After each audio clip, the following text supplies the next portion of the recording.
Every other healthcare experience has trained you to expect long appointments. 60 minutes of physical therapy, 45 minutes of occupational therapy. The longer the session, the more thorough it must be, right? So when you bring your child in for a neurologically focused chiropractic adjustment and it's over in less than 2 minutes, it's completely normal to think, wait, that's it? Honestly, that's the right question to ask. But the answer completely flips what most of us have been taught about healing. A neurologically focused adjustment isn't short because it's doing less. It's short because of how incredibly powerful the nervous system is. In fact, adding more input would often overwhelm an already overwhelmed nervous system. Once you understand what's actually happening during those 1 or 2 minutes, you'll realize that time on the table isn't the right way to measure effectiveness.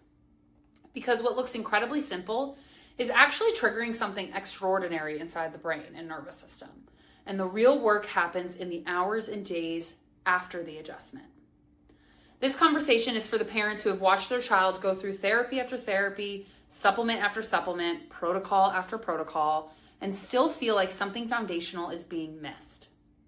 If you've ever wondered how such a gentle adjustment could possibly make a difference, then this is for you. One of the most incredible stories in our profession didn't happen inside a chiropractic office. It happened inside a level 3 NICU. A newborn baby had experienced a traumatic birth involving significant stress to his upper neck and brainstem, along with a hypoxic brain injury and a condition called persistent pulmonary hypertension of the newborn. Because he was connected to advanced monitoring equipment, the effects of his first gentle neurological adjustments could actually be seen in real time. His heart rate slowed, his breathing became more efficient, his oxygen levels improved, his entire body visibly relaxed. What made that story so remarkable wasn't that it was a miracle. It was that for the first time, we could actually watch the nervous system respond on a monitor. That's exactly what happens every day in our offices. The difference is that most children aren't connected to hospital equipment that allows us to watch those neurological changes unfold in real time. So what is actually happening during an adjustment? Most people think it's about putting a bone back into place, or they think the popping sound means the adjustment worked. But the popping sound is simply gas releasing from the joint. It has nothing to do with whether the adjustment was successful. The real adjustment isn't structural, it's neurological. A precise adjustment stimulates specialized nerve receptors located throughout the muscles and joints of the spine. Those receptors immediately send an incredibly powerful burst of information up the spinal cord into the brainstem, cerebellum, and higher centers of the brain. The brain suddenly receives clearer information about posture, movement, muscle tone, and where the body is in space. This is why our goal isn't simply to move a bone. It's to reduce what we call subluxation, a combination of joint restriction, abnormal movement, and neurological interference that disrupts communication between the brain and the body. And for children, these adjustments are incredibly gentle. The amount of pressure we use is often compared to checking the ripeness of an avocado. Gentle, specific, completely appropriate for a developing nervous system. Now here's where it gets really interesting. That one precise neurological input doesn't stay in the spine. It immediately reaches the brainstem, the control center responsible for breathing, digestion, heart rate, sleep, and regulation. It also influences the vagus nerve, helping shift the body away from chronic fight or flight and back towards its natural rest, digest, and regulate state. Research has even shown measurable changes in activity within the prefrontal cortex after chiropractic adjustments, the part of the brain responsible for attention, executive functioning, emotional regulation, and decision-making. Suddenly, it makes sense why one adjustment can influence sleep, digestion, immunity, emotional regulation, and behavior. They're all controlled by the same nervous system. And while children may have very different diagnoses, many of them share the exact same underlying neurological pattern, a nervous system that's stuck in stress. Another question we hear all the time is, why don't you adjust longer? And this answer is actually pretty simple. A child's nervous system can only process so much information before it becomes overwhelmed. Think about your computer when you have 50 tabs open.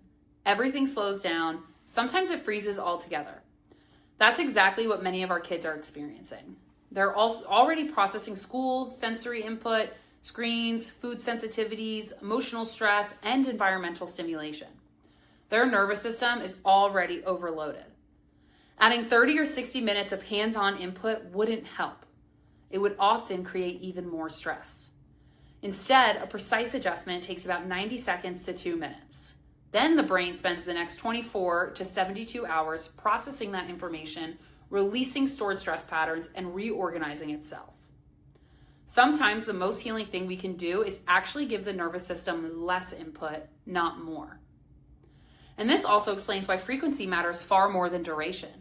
The nervous system changes through neuroplasticity, and neuroplasticity is built on repetition. Think about learning to ride a bike or play an instrument. You don't practice for 6 hours once a month. You practice consistently. It's the same with the nervous system. There are 168 hours in every week. Your child might spend only 6 minutes receiving adjustments over 2 or 3 visits. The other 167 plus hours, that's when the brain is doing the work. Each adjustment gives the nervous system another opportunity to build healthier patterns before stress has a chance to pile back on. Finally, one of the biggest things that makes our approach different is that we don't guess, we measure. Using our neurological insight scans, we're able to objectively evaluate how your child's nervous system is functioning. Heart rate variability shows us how adaptable the nervous system is and gives us insight into vagus nerve function. Surface EMG shows us where stress and tension are being stored. Thermal scans reveal patterns of autonomic imbalance throughout the spine. What's fascinating is that 2 children with the exact same diagnosis often have completely different neurological scan findings. That's why we don't build care plans based on a diagnosis. We build them based on how each child's nervous system is functioning, because every child deserves care that's as unique as they are. So if you've been through the therapies, the supplements, the diets, and the protocols, and you still feel like there's a foundational piece missing, there's a reason.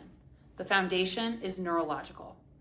When you deliver the right input to the right place at the right frequency, you give the nervous system the opportunity to do what it was designed to do: adapt, regulate, and heal.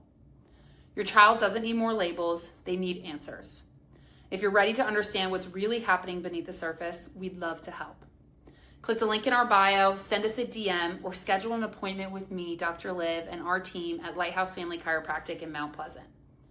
Get the scans, find the foundation, and trust the process, because healing isn't about how long you're on the table, it's about how well the nervous system is finally able to function.